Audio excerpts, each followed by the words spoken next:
Hey, I want to take some time today to talk to everyone out there about what's going on with the NRA right now. Now, I don't want to talk about what the problems are with the NRA and why they're collapsing. I want to talk about something else. I want to talk about all the people that now seem to be happy to dance on the ashes of the NRA now that it is burning down. And I want to talk about how inappropriate I find that, especially when you look at the people that are doing it the most.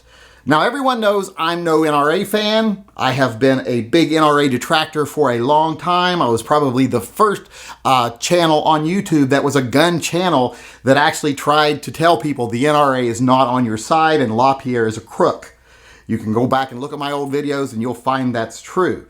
At the same time that all these ones that are dancing on the ashes now were spouting love for the NRA. Like, join the NRA and donate to this and donate to that and use this NRA code, get the insurance, blah, blah, blah. Whatever could make them a dime off the NRA they were doing. And now it seems like all these guys are more than willing to just watch it burn. And not, like I said, not only just watch it burn, but do a little jig as it's doing it. You know, posting memes on Instagram, making snarky videos, blah, blah, blah. If anyone has reason to make snarky videos, it's me, because I've been telling y'all so for a long time, way before any of these losers actually jumped on board. And I want to point out that these people that are doing this, a lot of people say, well, at least they grew a conscience now. Like when they talk about Hickok 45, at least he grew a conscience. Yeah, when he makes that little video like, I've decided that just the way things are today, I just can't at this time support the NRA anymore. Well, yeah, that would have meant something if you'd have done that before they stopped paying you. You did that after they already got in legal trouble and they cut off payments to people who were getting promotional kickbacks for getting people to sign up for the NRA. You were more than happy to sell those memberships and make money off of it and promote their political ideas like red flag laws ain't going to hurt none of us, you know, shit like that. Oh, and compromise, reasonable compromise. You were more than willing to do that shit while the checks were rolling in. And the fact that you stopped doing it after the checks stopped rolling in and after the people have become smart, they're no longer marks for the NRA. When they've become smart and they're looking at you going, why are you still selling the NRA? And you have to say, oh my God, now I'm not only making any money off of them, I'm also getting, looking bad. So I got to do what's profitable and turn on them. So fuck that. You didn't get a conscience. You stopped getting paid to be a mouthpiece. Same thing for people who worked for like the NRA, like the Dana Loushes or Lashes or Lucius or Douche, whatever her name is. The ones that are like, now I see the light. Yeah, you saw the light after they cut Ackerman and McQueen loose and you weren't getting paid anymore. So that doesn't mean anything. You didn't grow a conscience. You're a disgruntled employee. And these disgruntled employees are getting tiresome because instead of saying, hey, what do we need to do? The NRA's burning down. They don't say, well, let's burn away the bad structure and then let's quickly save everything we can and rebuild it stronger. Like I've said, like a 50-state initiative with 50 branches of the NRA. That way corruption isn't as likely to take hold because you got 49 other groups watching you. So, and it just, like I said, it just makes it to where it's less likely to is corrupt. And I think it would serve the needs of the gun community better if they had their own state organization to fight their state fights, and then they could all join together for federal fights. And if there's a particularly heavy state fight, other states who aren't fighting the fight at the moment can contribute to that fight. So I just think it would work a lot better other than just a few people in one central location sticking all the money in the pockets of their $50,000 suits or $25,000, whatever. I don't want to exaggerate. But I just don't like these people now that are dancing on the grave of the NRA. This is what Bloomberg wants. They're doing Bloomberg's business for him, like G-Web's pointed out. Because Bloomberg isn't going to say, hey, the NRA became corrupt and collapsed from within and gun owners turned their backs on it. He's going to say, I destroyed the NRA. I'm super powerful. I'm the guy you should listen to and the guy you should put in power because I can take on groups like the NRA and win. Trying to be a tough guy. So we're doing Bloomberg's work for him if we just let it burn down, dance on the ashes, and walk away. We have to turn it into something better. And these people, like I said, that are now all on board with being anti-NRA, don't fucking pay attention to them.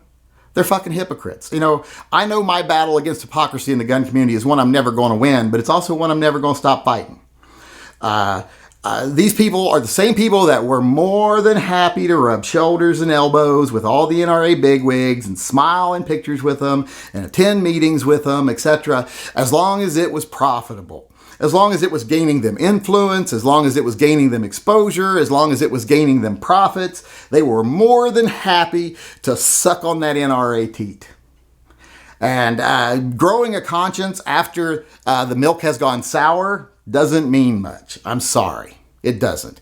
You're going to be judged solely on what you do now, not your words. You're going to have to prove you're not the same person you were then. So I just want to point, like I said, the people that are taking the most joy in the NRA collapsing seem to be the disgruntled employees and the fucking hypocrites that were more than willing, like I said, to be a part of that cash cow right up until that cash stopped flowing. So who gives a fuck what they think? I know I'm not going to condemn everyone. Money is intoxicating. I've seen a lot of good gun channels turn into shitty gun channels because of money. Because once you start feeding off that money, especially if it's that corporate dollar, that gun industry dollar, well, then you have to toe that gun industry line to keep making them dollars. And money is nice. I love money. I don't mind people making money. I don't like it when they change their behavior because of money, or they change their priorities and they start putting profit in front of progress. And that happens quite a bit, trust me. I used to have money. I don't now so much, but used to do pretty well. And having money is fucking nice. It's way nicer than not having it. But I'm in a situation now where I know I'm older than a lot of these guys, so I can't allow myself to be corrupted by money now because I have only a couple of decades to make up for the several decades of bad things I did before. And I did some pretty questionable shit. And a lot of people say, well, you're not religious. Why do you care? Well, just in case there's a fucking heaven, I got to hedge my bets a little. I got to at least get a day pass or some sort of, temporary status. I got to get enough brownie points for that. So I only got a decade or two left to do it before I can't do anything. So I can't risk getting corrupted by money again. So I don't want to do that. That's why I avoid sponsorship, etc. for my channel. I make it completely viewer funded, and we do things like TYN Triple P, the Friend Program, Pets and Vets, stuff like that, because it keeps me from being a bad guy.